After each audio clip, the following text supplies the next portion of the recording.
ಗುಂಡಾ ಸರ್ಕಾರದ ವರ್ತನೆ. ಯಾವನೇ ಅವನು SP ಅಂತೇಳಿ ಕರೆದಾಗ ಅಡಿಷನಲ್ SP ಬರ್ತಾರೆ, ನಾರಾಯಣ್ ಅಂತೇಳಿ ಕಪಾಳ ಮೋಕ್ಷ ಮಾಡ್ಲಿಕ್ಕೆ ಸಿದ್ದರಾಮಯ್ಯ ಮುಂದೋಗ್ತಾರೆ.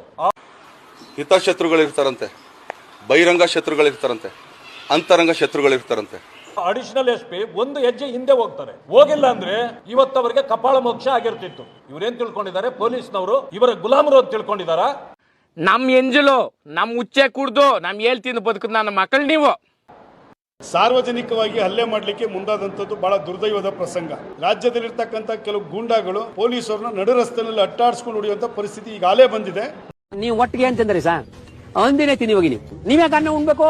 ಮುಂದೆನೂ ಬರುತ್ತೆ. DK ಶಿವಕುಮಾರ್ ಅವ್ರಿಗೆ ಈ ನಿಮ್ಮ ಧಮ್ಕಿಗಳು, ಈ ಗೂಂಡಾ ಬೆದರಿಕೆಗಳು ಇವನ್ನೆಲ್ಲ ನಾವು ಕೇರ್ ಮಾಡೋದಿಲ್ಲ. ದಮ್ಮು ತಾಕತ್ತಿದ್ರೆ ಕನಕಪುರದಲ್ಲಿ BJP ಮಾಡೋಂಥ ಕಾರ್ಯಕ್ರಮನ ನೀವು ತಡೀರಿ, ಆಮೇಲೆ ರಾಜ್ಯಕ್ಕೆ ಬನ್ನಿ. ಬಂದಿರುವಂತಹ ASPಗೆ ಕಪಾಲ ಮೋಕ್ಷ ಮಾಡಕ್ಕೆ ಹೋಗಿರುವಂತದ್ದು ಖಂಡನೀಯ. ರಾಜ್ಯದ ಮುಖ್ಯಮಂತ್ರಿಯಾಗಿ ವಿರೋಧ ಪಕ್ಷದ ವಿರೋಧವನ್ನ ಎದುರಿಸುವಂತ ಇಂತಹ ಹಲವು ಸಂಗತಿಗಳ ನಡುವೆ ನಮ್ಮನ್ನು ಕಾಡುವಂತಹ ಕಟ್ಟ ಕಡೆಯ ಪ್ರಶ್ನೆ ಇದು ಉಂಟೆ. ಓಕೆ, ಅವ್ರು ತೋಚ್ದಂಗೆ ಅವ್ರು ಹೇಳಿದ್ದಾರೆ. ಬಟ್ ಈ ಕೊನೆಯಲ್ಲಿ ಭಾಷಣ ಮಾಡಿದ್ರಲ್ಲ ಒಬ್ರು, ಅವ್ರ ಹೆಸರೇನು? ಶೋಭಾ ಕರಂದ್ಲಾಜೆ ಮಂತ್ರಿ ಇದಾರ ಅವರು? ಇದಾರೆ ಸರ್. ರಾಷ್ಟ್ರೀಯವಾದಿ ರಾಜಕಾರಣಿ. ಎಲ್ಲೋಗಿದ್ರಿ ಪೆಹಲ್ಗಾಮ್ ಎಲ್ಲ ಆದಾಗ?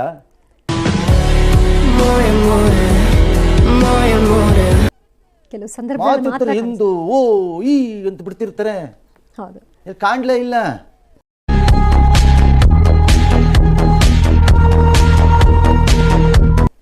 ಓಕೆ, ಈಗ ಬಂದ್ಬಿಟ್ರ ಇದ್ದಕ್ಕಿಂತ ರಾಷ್ಟ್ರೀಯವಾದಿ ರಾಜಕಾರಣಿ ಅವರು ಅವರಿದ್ದಾರೆ ಅನ್ನೋದು ತೋರಿಸ್ಕೊಳ್ಳೋದೇ ಕೆಲವು ಸಂದರ್ಭದಲ್ಲಿ ಮಾತ್ರ. ಎಸ್, ನಾವು ಮತ್ತೆ ಅಧಿಕಾರಕ್ಕೆ ಬರ್ತೀವಿ, ಬಿ ಕೇರ್ಫುಲ್. ಆಕ್ರೋಶ ಬಂತು, ಆಯ್ತು, ಸರಿ. ನನ್ನ ಫಸ್ಟ್ ಪಾಯಿಂಟ್, ಈಗ ಯಾರು ಲಕ್ಷ್ಮಿ ಹಬ್ಬ ಬಿಡ್ರಿ, ಕಂಡಿದ್ದೀವಿ ನಾವು, ನೋಡಿದ್ದೀವಿ. ಎಷ್ಟು ಇಂಥದ್ದು ಎಷ್ಟು ಬಾವುಟ ನೋಡ್ಕೊಂಡಿದ್ದೀವೋ ಎಷ್ಟು. ಅವ್ನು ನಮ್ಮ ಪೆದ್ದ ಏನಪ್ಪ ಈಗ ನಿನ್ನ ಕತೆ? ಓಕೆ, ತಲೆ ಕಿರ್ಸ್ಕೊಂಡ್ರಿ ಮತ್ತೆ ಅಷ್ಟೊಂದು? ಅದೆಲ್ಲ ಆದ್ಮೇಲೆ ಈ ಮಾತು ಏನಕ್ಕದ ಈ ಬುರುಡೆ? ನಾನು ಇನ್ನ LKG. ನಾನು first of all Congress over reacted. ನನ್ಗೆಲ್ಲೋ ಒಂದ್ ಕಡೆ ಡೌಟ್. ಎಲ್ಲಾ ತರ ವಿದ್ಯಾ ಕುಮಾರಸ್ವಾಮಿ ನೋಡ್ಬಿಟ್ಟಿದ್ದೀನಿ ನಾನು. 3 ಜನ ಕಬ್ಬಾಟ ತೋರಿಸ್ತಾರೆ, ತೋರಿಸ್ಕೊಳ್ಳಪ್ಪ. ಅಲ್ಲಿ ತೋರಿಸಿ ಅಲ್ಲಿರೋ ಪೊಲೀಸರು ಹೇಳ್ಕೊಂಡು ಹೋಗ್ತಾರ ಅವ್ರನ್ನ. Why you ask all this questions? What is why you asking?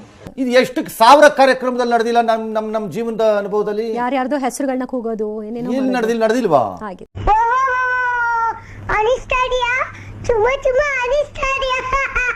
ಮತ್ತೆ ಅದಕ್ಕೆ ಯಾಕೆ? ಓಕೆ, ಒಂದು ಎರಡು ಕಪ್ಪು ಬಾವುಟನೋ ಕಪ್ಪು ಚರ್ಚಿದನೋ ತೋರಿಸಬಾರ್ದು ಅಂತ ಎಲ್ಲಿದೆ ರೂಲ್ಸ್ ಅಲ್ಲಿ?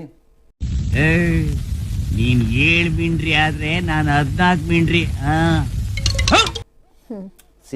ನಮ್ಮ ಕಾರ್ಯಕ್ರಮದಲ್ಲಿ ಅವ್ರನ್ನ ಯಾಕೆ ಬಿಟ್ರು ಅಂತ. ಅವ್ರನ್ನ ಯಾಕೆ ಬಿಟ್ರು ಅಂದ್ರೆ ಪೊಲೀಸ್ನವ್ರಿಗೆ ಏನ್ ಗೊತ್ತಾಗಬೇಕು? ಯಾವನ ಜೋಬಲ್ಲಿ ಇಟ್ಕೊಂಡ್ರೆ ಇಂಟೆಲಿಜೆನ್ಸ್ ಫೇಲ್ಯೂರ್ ಇದು. ಅಂದ್ರೆ ಕತ್ತೆ ಬಾಲ ಕುದುರೆ ಜುಟ್ಟು ಇಲ್ಲ, ಇದು ರಕ್ಷಣೆ ಮಾಡ್ಕೋಬೇಕು ಕರೆಕ್ಟ್ ಆಗಿ.